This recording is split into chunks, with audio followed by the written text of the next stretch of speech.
Are you familiar with the Abilene Paradox? No, I'm not. Okay, so the Abilene Paradox, essentially what it says is that a group can end up agreeing to do something that nobody in the group wants to do. So what might happen, like what the paradox is it's a story of a family that's down in Abilene, Texas, and they decide that they're gonna go and get lunch at some diner 50 miles away. So everybody loads up in the car, they go to the diner. It's hot outside, they don't have air conditioning in the car, so they're sweating already. They get there, they get their food, it's not very good. And I mean, it was okay, but not the best. And they get back, and then finally somebody speaks up and they're like, I mean, it would have been better if we just stayed back. And then somebody else is like, yeah, I never wanted to go. And as they can go around the room, they find that nobody wanted to go. The person that introduced the idea just thought, like, saw everybody sitting around quietly doing their own thing, thought, maybe they're bored. They're visiting me, so I want to be a good host. So I'm going to make this suggestion. And then the people that agreed to it, well, they thought that the person that invited them wanted to go because he said, should we do this? And so they jumped in to be nice. And so there's this idea that, like, as a group, we can all move in the wrong direction because nobody wanted to sort of rock the boat. Now, I know you, I've worked with you long enough to know you're not afraid to rock the boat. But have you ever sort of experienced that Abilene paradox? Do you,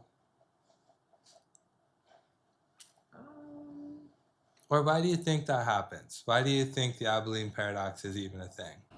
Well, for one, if nobody's willing to speak up, just be open and honest, then I think it's easy to get that. Now, the other thing too is sometimes I believe it may be a case where there might be somebody who usually dominates when it comes to discussions and ideas and whatever. So sometimes people are waiting to hear whether that person agrees or not. If the person agrees, you may get some people who tend to just agree as well. Yeah. Because that's almost like the mouthpiece of the group, or kind of the influential. Yeah. And if the person disagrees, then some people feel comfortable just disagreeing too. Yeah. Not really giving themselves a voice. They don't really say anything. Because if everybody had just said their piece, or most people, then they most likely would not have gone 50 miles and then end up being dissatisfied. Right. Yeah. So Right. I think that's what it is. Keeping quiet, not really saying how you feel. And why? Like, if I disagree, if you're saying something and I don't agree with it, why am I going to wait for this person to agree or disagree and just follow this person rather than speaking my own voice? I think it's because some people, they don't really, they're afraid to be disliked or not accepted. They don't want to be the one to have the different opinion. Yeah. They don't really like to stand out. I think it's a little of all of that. If you're confident in who you are, and I mean, you're not doing anything wrong, you're just sharing an opinion respectfully, then I don't see why you should shy away from it. But different people, some people just don't want to be that person who probably causes a little conflict, or Well, that's it. It's interesting. I was actually just thinking about this morning. And the person that, because I think one of the reasons people stay silent or just go with the group is because they're worried about their job, right? If I speak up, if I disrupt, if I disagree, maybe I'll be seen as this bad person. Like you said, that sense of belonging, I'll be cast out. And then maybe all of a sudden I'll get targeted for being fired from my job or something. But I would almost imagine that the person that never rocks the boat when it comes time for laying people off is in the second level of people that's going to get laid off. First, you're going to get rid of all the people you've been wanting to get rid of anyways because you've just been looking for your opportunity. But then next, the person that's never rocked the boat, like that person's never really achieved anything, right? That person's never done anything great for this company where I can say, now there's an asset because remember Project X and what they did? you never rocked the boat. I have to cut a certain number of people. You're on the list for getting cut because you've never done anything to show me you have value. Yeah, I don't know where you are. You don't say anything. You're just there going with the flow. Yeah, I could see that. Well, that's definitely not me. Yeah, that's definitely not me. I'm not the person to just sit quietly if something needs to be said. Yes, I'm not that person at all. If I had to get points for that, I wouldn't. And I don't think it's helpful. I mean, as we kind of said, it takes a team in the wrong direction. But I think it's the leader's responsibility to create a culture where it's safe to speak up. That's right. I think even those people that are shy, they're going to wait to see what everybody else says. If that person knows that there's no punishment for speaking your voice, that there's no drawback for you, then that person's going to speak up because it's safe to do so. Yes, of course. And there are some people who will not just speak up. So if you create avenues, safe avenues as well, for the person to be able to do it, then, excuse me, most likely you will get the person doing it. It may not happen right away. You know, it will take a little time because you don't just become a different person overnight. But you work your way towards it. You know, you give the person opportunities to see that others did it and it wasn't the end of the world for them. You know, so then you build that little confidence little by little. Until the person gets more comfortable doing it. Yes. Absolutely. And I think it's important to do because if you don't, like, there is that point where you're steering the company off a cliff. You're surrounded by yes men, so nobody tells you, even though they see it. And then the company fails. Like, as a leader, I'm going to be far more effective and accomplish my goals more if I cultivate that culture where I expect my team to challenge me versus that culture where you're just expected to agree with me. Of course, of course. You know, there's an interesting book out there. I can't remember exactly what it's called, but it was written by a submarine commander. And he was given a particular submarine because he was seen as sort of a good leader. And this was like the worst submarine crew in the entire US fleet. And so he noticed early on that they weren't pushing back, they weren't challenging him or anything. So he decided to test a theory and see what would happen if he gave them an impossible order. So he gave them an order to, let's say, drop to a depth that it's not possible, like that's below the depth of the sea floor.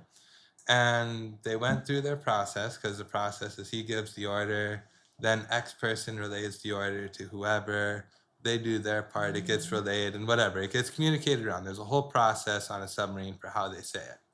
And it went all the way to the person that's supposed to like then punch in the coordinates and do the thing. And that person just doesn't do it because it's not possible to do what's been requested. And that's the end of it. He never says, I can't do that. He never questions it. Nobody along the line does anything to push back on this impossible order. It just doesn't happen because it can't be done. And so then as the book goes on, he talks about the importance of building that communication, encouraging people to push back and what he had to do to get that team. But the reason they were the worst in the fleet is because they had that culture of we just take orders. We never push back. We never question. We just do as we're told. And if it can't be done, we don't do it. And we don't report that we didn't do it. But interestingly, I think there are some, you'd get some work cultures where administration actually, well, I don't know if it is that they want it that way or they just appreciate it when it's that way, where they don't really get the pushback and they're just dictating orders and just doing things their way, and they seem to just be happy with it going on that way. It makes life easier.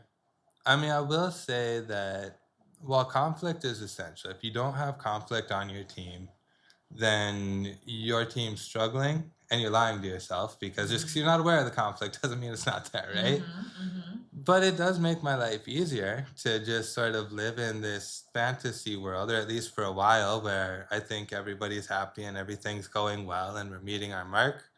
But eventually that's going to come crashing down, right? Because there's going to be some catastrophe that never got accomplished, some number that didn't get met.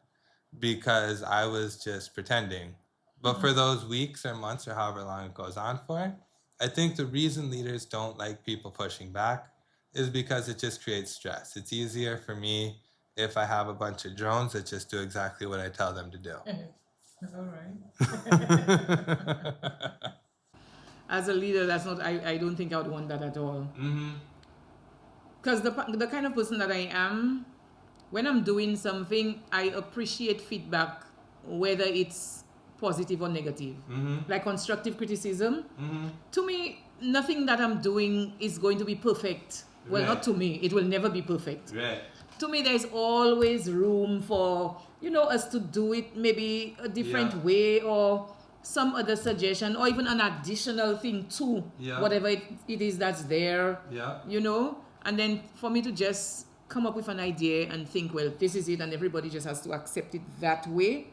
And that's what makes me happy. No, as if I need to hear people give feedback. You can say it's okay, Yeah. but if somebody else tells me, I wonder what it would be like if we were to just, I would appreciate that. Yeah, I would appreciate that. Oh, absolutely. I mean, we all have our blind spots. If I come up with an idea all by myself without any input from anybody else, that idea might be okay. Maybe it's great, but it's not the best it could be. For it to get to being the best it could possibly be, I need to put it out there to other people. I need them to give their feedback because they have experiences where they're going to see things that I don't see. And it's really through that pushback that idea becomes something truly powerful and truly meaningful. Yes. And even if it doesn't change too much, but the fact that many of us have looked at it and, discussed it and so on, Yeah. to me, that is more rewarding Yeah. than just putting it out there and it just remains that way. Everybody else just sees it, hears it, and just accepts it. And that's it. Absolutely.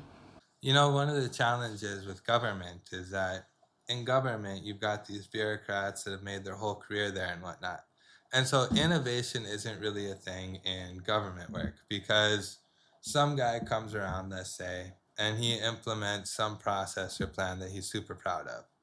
And then maybe 5 years later, another person comes, looks at it, they find a way to improve it, a better way to do it. But the guy that created the process, he's still there at the company or within the department. And it would really hurt his feelings if, his idea that's got his name to it gets replaced. So we're just going to keep doing it this way. And when he retires, then we can look at a better way of doing it. Whereas when you're... That's just people pleasing. Yep. And that's exactly what it is. Yeah. But if you're in private industry, because in government, the government doesn't have to make money, right? The government has to hit a certain amount of success where the public is generally happy with them. So if a department is completely failing, then you've definitely got to look at innovation. But as long as the people are generally happy, you're okay. I mean, you can't choose not to pay your taxes. So the government's going to get its money every year, right? Whereas a private business, like if people don't like what I'm putting out, then I'm going to go out of business because people don't have to buy my product. There's an option there. And so you see a lot more innovation where we don't care about your feelings, like Toyota. Toyota is known, those are some of the most reliable vehicles. And they have a manufacturing process that they call the Toyota Way that a lot of industry sort of jumped on and uses because it's so impactful. And like on the first day, if you become a new engineer at Toyota, the first day they're going to take you on to the factory floor. There's a little square where you're going to stand, and you're going to stand there until you identify some way to improve the process. Oh, wow. So you might be standing there for 6 hours. Maybe you'll see something within your first 15 minutes. But what they're doing is they're making the point that we need to be as good as we can be. So if you have an idea, bring it to us. And if you don't get anything? You're going to get something. And the thing is, it doesn't have to be huge. You don't have to completely redesign, right? It might just be a simple thing. Like, I noticed that these people are carrying the boxes 20 feet. Why don't we just store the boxes to where they're carrying them to so you don't have to cover that gap? Okay. So something tiny, because all they're really trying to accomplish, because people are scared to give their voice, right? People are scared to rock the boat. Will I get in trouble? So on day one, we're going to set that expectation that you're not going to get in trouble for changing things here. We want them changed. If you've got a way to make it better, we want to make it better. So this is the first step just to make sure you understand that. Okay. Mm-hmm. Interesting. Mm-hmm.